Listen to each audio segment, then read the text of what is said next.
Vamos a salir. Vamos a salir. Vamos a salir.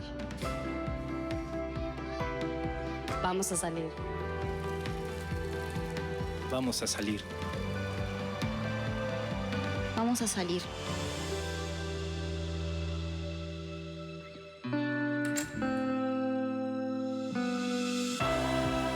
Vamos a salir de esto todos unidos. Medife está conmigo.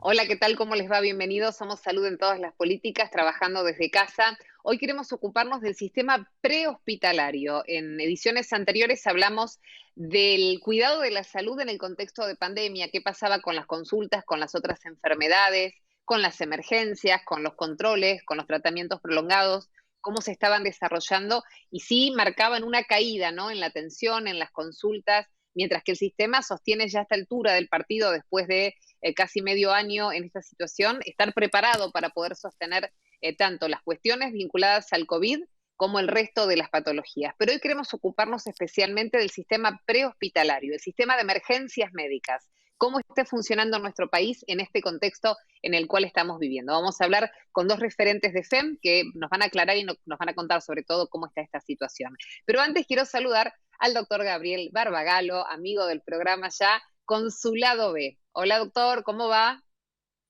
Hola Milva, ¿cómo estás? Un gusto como siempre de estar contigo.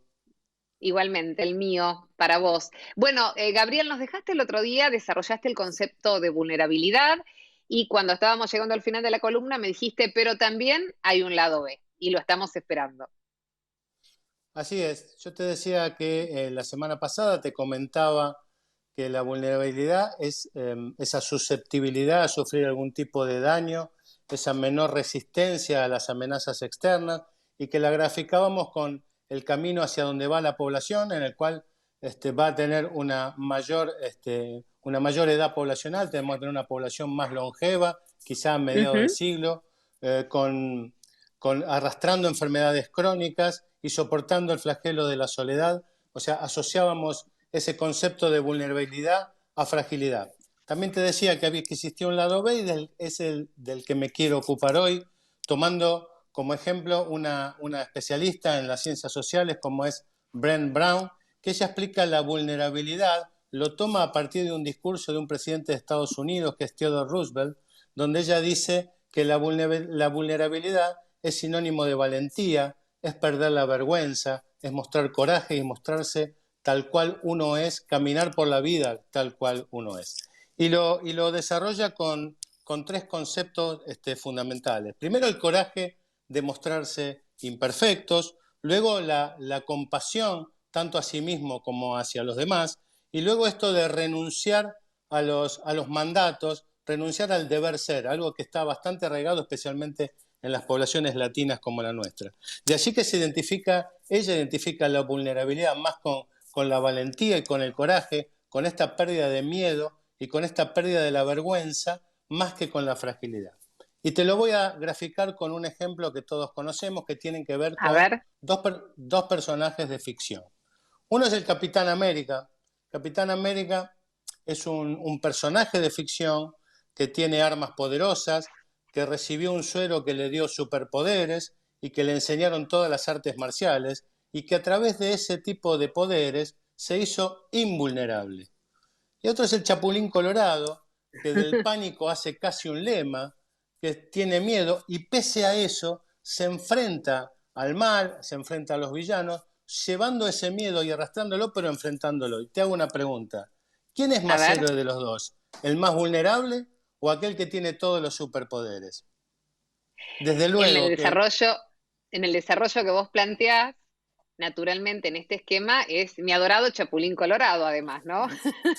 Mira vos, o sea, la vulnerabilidad, como dice Brené Brown, es esto, es superar el miedo, superar la vergüenza y enfrentarte. Y dice con una frase final, que si se quiere engloba todo el concepto de vulnerabilidad de acuerdo a su teoría, en el cual dice que la vulnerabilidad no se trata de ganar ni de perder, sino de enfrentar y asumir la acción sin conocer de antemano cuáles van a ser los resultados. De ahí es el concepto distinto al de vulnerabilidad, que similar a la fragilidad que vimos la semana pasada, y más asociado a la valentía. Gran enseñanza, doctor. Gracias por enseñarnos siempre a ayudar y invitarnos a pensar un ratito en el lado B de las cosas. Siempre es un placer, Gabriel. El placer es mío, Milva. Te mando un beso. Hasta el próximo programa. Muchas gracias. Vamos a hablar ahora sí de las ejes de la emergentología en pandemia en la República Argentina. Ya estoy saludando al doctor José Sánchez, que es presidente de la Federación de Cámaras de Emergencias Médicas y Medicina Domiciliaria, FEM, es la sigla que los nuclea, y director general de emergencias. ¿Cómo le va, doctor? Gracias por conversar con nosotros. Hola Milva, ¿cómo estás? Mucho gusto. No soy médico, pero bueno, gracias igual. Buenas tardes. Vale la aclaración, perfecto, muy bien. Yo siempre como entrevisto generalmente médicos en este programa de salud, ya le puse el título delante, pero lo importante es que preside esta cámara tan importante y lo que le queríamos preguntar sobre todo es cuál es la situación en este momento del sistema prehospitalario en este contexto de pandemia que estamos padeciendo, ¿no? Bueno, nuestra actividad es la primera que recibe el pedido de necesidad por parte de la población, de los pacientes y demás, desde un llamado telefónico o hasta una aplicación en donde se conectan con nosotros para solicitar una emergencia o solicitar un médico a domicilio o básicamente una consulta. Desde marzo hasta ahora, todas las empresas que están en la actividad y que están en la federación, hicimos aproximadamente 90.000 traslados de pacientes sospechosos COVID. Hoy 90.000, qué bárbaro, 90, me llamó la atención el número, doctor. Sí, es muy llamativo. Sí, estamos haciendo aproximadamente 2.000 por día en este momento, que es el de máximo pico, y realmente el sector está muy estresado, tenemos un enorme compromiso, tenemos muchos chapulines colorados, como decía el doctor Barro Gallo, que realmente tienen mucho coraje, mucha valentía, y están todos los días sosteniendo la actividad. El sector está atravesando un estrés muy grande, como toda la salud, como todos los efectores de la salud de la República Argentina, tanto públicos como privados, y hay un enorme esfuerzo para sostener la situación. Ahora, ¿y cómo es la perspectiva, José? Porque naturalmente estamos en el pico de la pandemia, entendemos que todavía falta. ¿Tienen suficientes profesionales? ¿Tienen suficientes recursos? El cansancio del personal es un tema sumamente importante porque en cada paciente se procede como si fuese un COVID positivo, ¿no? Siempre. Sí, exactamente. Todos los llamados en principio son sospecha COVID. La realidad es que acá desde que arrancamos hasta ahora, digamos, transitamos un camino muy largo. Trabajamos en forma conjunta con el Ministerio de Salud de la Nación, el Ministerio de Salud de la Ciudad, de las provincias, que es el lugar más complejo, AMBA, y de todo el país, y se va modificando el protocolo para ir haciendo más sostenible la asistencia de la pandemia. La realidad es que esperemos que estemos en el pico. Los casos, digamos, hasta ahora vienen aumentando. Nosotros lo que vemos es que la velocidad de la curva en la última semana disminuyó, la velocidad de crecimiento. No sabemos si realmente pasó o no pasó. Hasta que no superemos el pico, no sabremos que lo pasamos. Esta es la realidad. El personal está realmente agotado, pero el esfuerzo que hacen es sobrehumano. Mira, sí, lo sabemos. Realmente todos los que estamos en el sector de salud estamos trabajando 24 horas todos los días de la semana. Sí. Tal cual. Así que, José, mi pregunta es si además de la emergencia vinculada a los posibles COVID o sospecha de COVID, sigue habiendo emergencias respecto a otras patologías, porque lo que sucede en la atención hospitalaria o en el sistema privado de salud es que se encuentran con que la gente, por temor al COVID, retrasa una consulta que tal vez es muy importante o un llamado de emergencia. ¿Ustedes han notado una caída también en esa demanda? Sí, a ver, yo lo que te diría, Mirva, es lo siguiente. La realidad es que casi todos los recursos de la actividad intentamos ponerlos para la asistencia física del COVID. Las consultas médicas domiciliarias, que históricamente fueron un volumen muy grande de la actividad, casi todas hoy, te diría en la mayoría de los casos, se están desarrollando a través de aplicativos digitales. La telemedicina ganó un espacio muy grande para las consultas habituales. Y de esta forma hemos podido dar satisfacción a la sociedad y a los pacientes en gran parte de las consultas y patologías banales. Después el doctor Aguilera por ahí lo puede explicar con mayor detalle. En cuanto a la emergencia, sí, obviamente la emergencia es algo que no se puede postergar, entonces nosotros Claro. asistimos muchas emergencias. Hubo una reducción de algunas patologías, esperemos que esta reducción no sea porque la gente se contraiga para llamar. Nosotros decimos que en el caso de que realmente Claro, esa es tengan la riesgo de vida. preocupación, ¿no? Esa es la Exactamente. preocupación, José. Ujú. Eso es lo que preocupa, que por miedo se retraiga y resulta que se trate de algo que es muy importante e impostergable. Sí, el volumen total de atenciones aumentó, porque las patologías que tienen que ver con infecciones coronarias y ese tipo de cuestiones, obviamente no se pueden esconder y la gente sigue llamando. Porcentualmente, en función del total de los llamados, disminuyeron, pero porque también tenemos más emergencias. Y lo que es cierto que la cuarentena tan prolongada ha hecho que algunas enfermedades respiratorias que todos los años ganan protagonismo en esta época del Claro, año es hayan cierto. disminuido. Eh, Me Porque, llamaba la bueno, hay menos... atención un dato, por ejemplo, que nos daban el otro día desde el hospital de niños, no hay bronquiolitis. En esta altura del No hay año bronquitis, tendrían efectivamente. muchísimas camas ocupadas con casos de bronquiolitis en los chicos. No está circulando otro virus, o sea, esto tendrá que ver con, bueno, las conductas que tenemos, la cuarentena, la prevención que estamos haciendo por COVID, que también evita otro tipo de enfermedades, ¿no? Sí, efectivamente. Hay que acordarse en la gripe A, que después empezamos a tratar a todos los casos como gripe A y demás, Sí, se cortó la cadena de contagio, no sé si vos te acordás, Milva, cuando se suspendieron las clases. Se suspendieron es las cierto. clases, los espectáculos públicos, los cines y demás, y ahí se cortó, tuvimos en ese momento un pico de demanda que yo te diría que no sé si no fue superior a esto, pero mucho más corto, y con una Ujú, patología digamos, con menos complejidad que esta, pero que afectaba, era muy vulnerable porque afectaba básicamente a las embarazadas, con lo cual, y a claro. niños, digamos, ¿no? Y a los mayores de edad. Acá en realidad es complejo, estamos en una situación que realmente es dramática, creo que el mundo nunca la había vivido, eh, y por eso es que es tan complejo y tan difícil de saber y de predecir cómo va a seguir, ¿no? Eh, pero José, hay bueno, un tenemos... trabajo, perdón, sí, tenemos, decía. No, te decía que lo que no hay que perder es la esperanza Ah, y el espíritu de lucha, digamos, ¿no? Pero te escuchaba. absolutamente. Yo lo que quería preguntarle, José, era respecto del trabajo, si es que existe, interconectado, conjunto entre el sector público y privado, ¿no? Porque entendemos que en una situación de emergencia y de pandemia como la que estamos viviendo, se tiene que coordinar la tarea. ¿Esto es así? Sí, yo te diría, la realidad yo estoy en la actividad del año 92, o sea, hace muchos años, Sí, y soy presidente de la federación y estuve en la Cámara también ya hace mucho tiempo. Nunca en la actividad tuvimos mejor coordinación que la que estamos teniendo en este momento. Tenemos reuniones en forma permanente, todas las semanas tenemos mínimo una reunión virtual con el Ministerio de Salud de la Nación, de la provincia, de ciudad, con referentes de algunas otras provincias. Hay veces que hablamos 2 o 3 veces por día, hay muchísima colaboración. Sí, te diría que realmente es algo realmente para destacar, de la forma en que se trabajó en forma conjunta entre todos los sectores, públicos y privados. Desde el sector privado, que atendemos 7 de cada 10 habitantes de la Argentina, porque el sector privado atendemos PAMI, IOMA, obras sociales sindicales, provinciales ujú, y aparte de la de medicina prepaga. Eh, Tenemos conformada la UAS, que es la Unión Argentina de Salud, donde estamos en contacto permanente coordinando las acciones.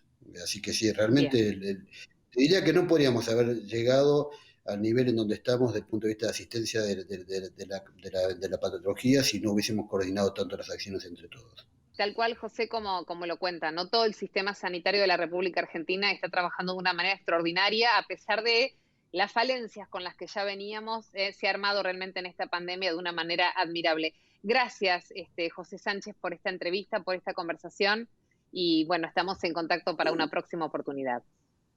Gracias a vos, Milva, hasta siempre. Cuídate. Hasta siempre. Seguimos hablando con quien es el vocero médico de FEM, el doctor Silvio Aguilera, que es médico emergentólogo, y vamos a saludarlo. ¿Cómo le va, doctor? Gracias por conversar con nosotros.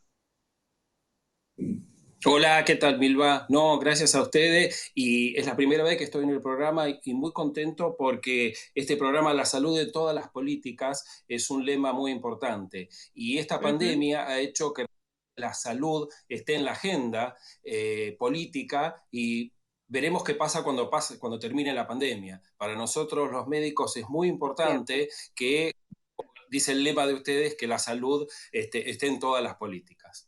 Sin dudas, es algo que rige, ¿no? Y que debería regir cualquier política de Estado en este contexto. Doctor, quiero preguntarle, porque esto nos genera una gran inquietud, ¿cómo están viviendo desde lo humano y también desde lo profesional los médicos, las enfermeras, todo el personal de salud abocado 24/7 a una tarea de riesgo permanente, ¿no?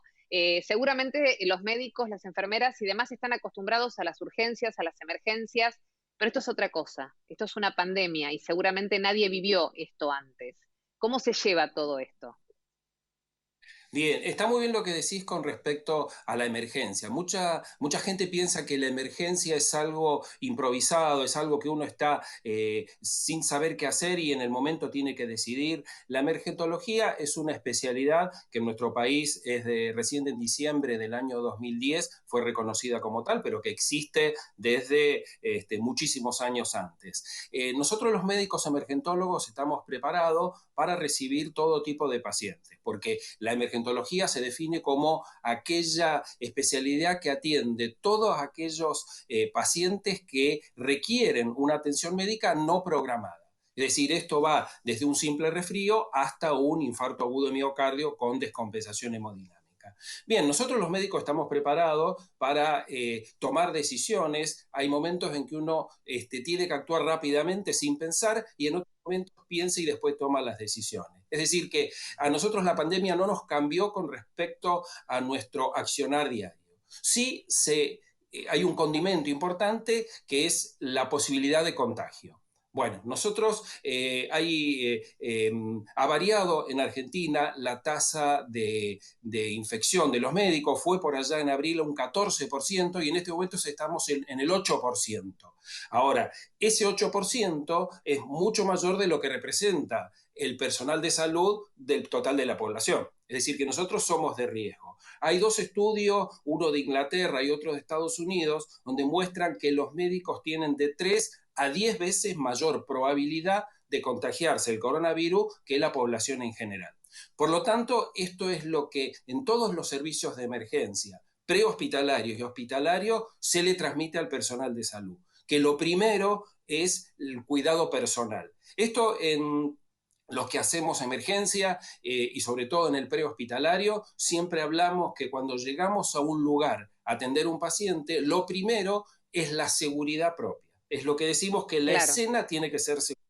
Y cuando hablamos de seguridad en la escena, hablamos de temas de bioseguridad. Es decir, si yo llego a una escena, saquemos el COVID, yo estoy en una escena donde hay un paciente que está sangrando, yo no puedo ir a atenderlo si no tengo guantes y no tengo antiparra, porque me puedo contagiar. Entonces acá lo que hemos tenido que hacer es extremar estas medidas que son, bueno, considerar, como vos decías antes, a todo paciente que vamos a atender con probabilidad de que tenga la enfermedad del coronavirus. Por lo tanto, tenemos que estar con la vestimenta adecuada, que es con guantes, un camisolín hasta encima de las rodillas, barbijo y las antiparras.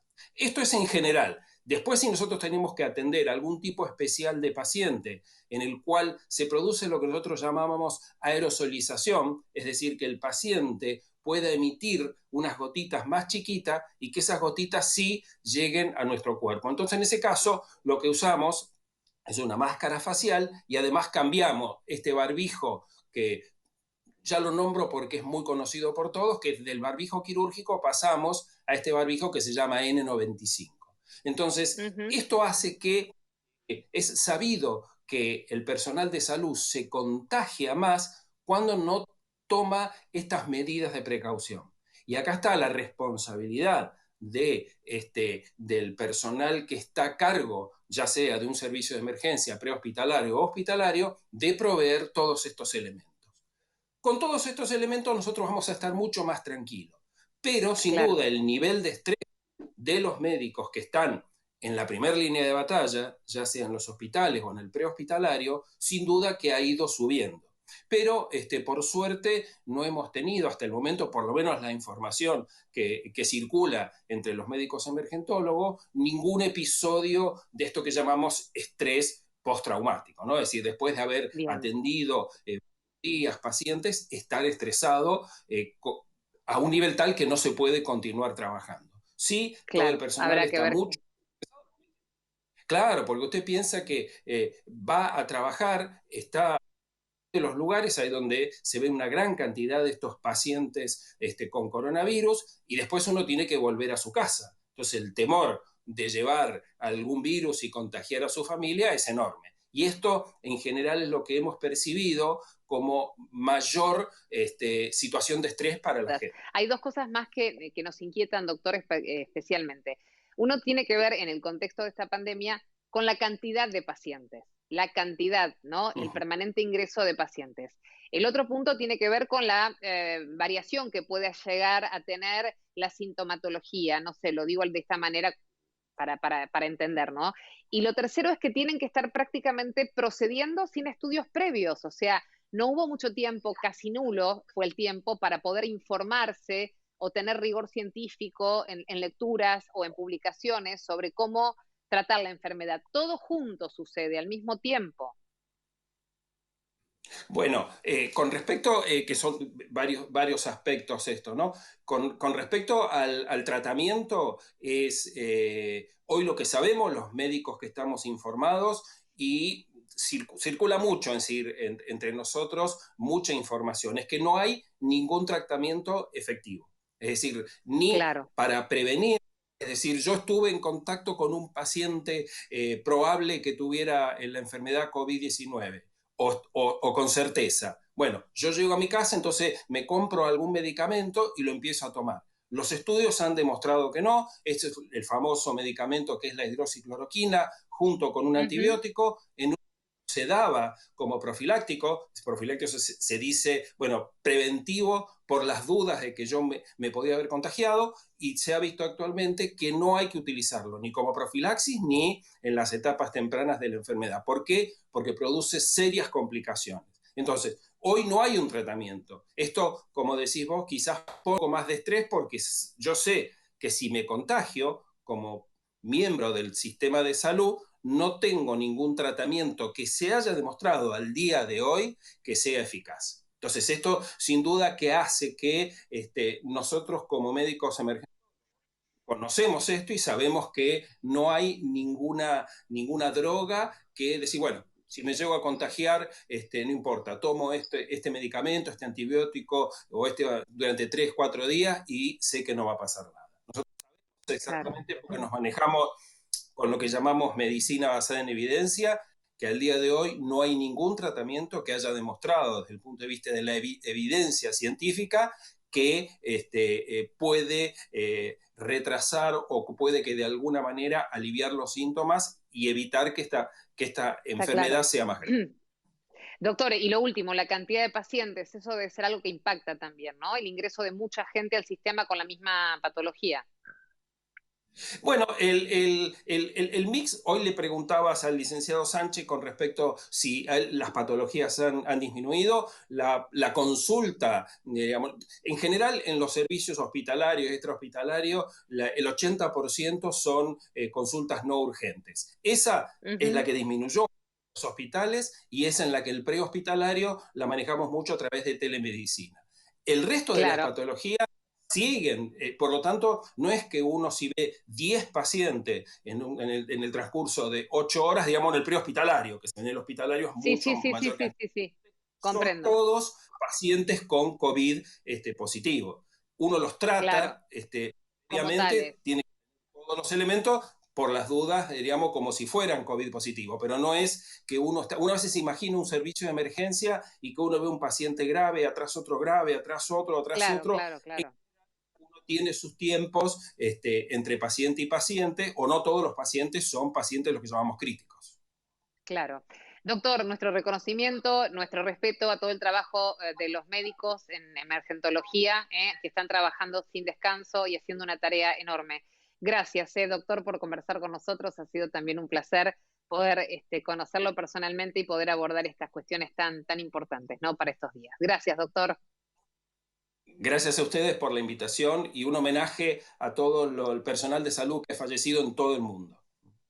Sin duda, es una pérdida realmente muy dolorosa. Gracias, doctor. Por nuestra parte será hasta la próxima semana. Somos Salud en todas las políticas, hoy más que nunca. Gracias por acompañarnos.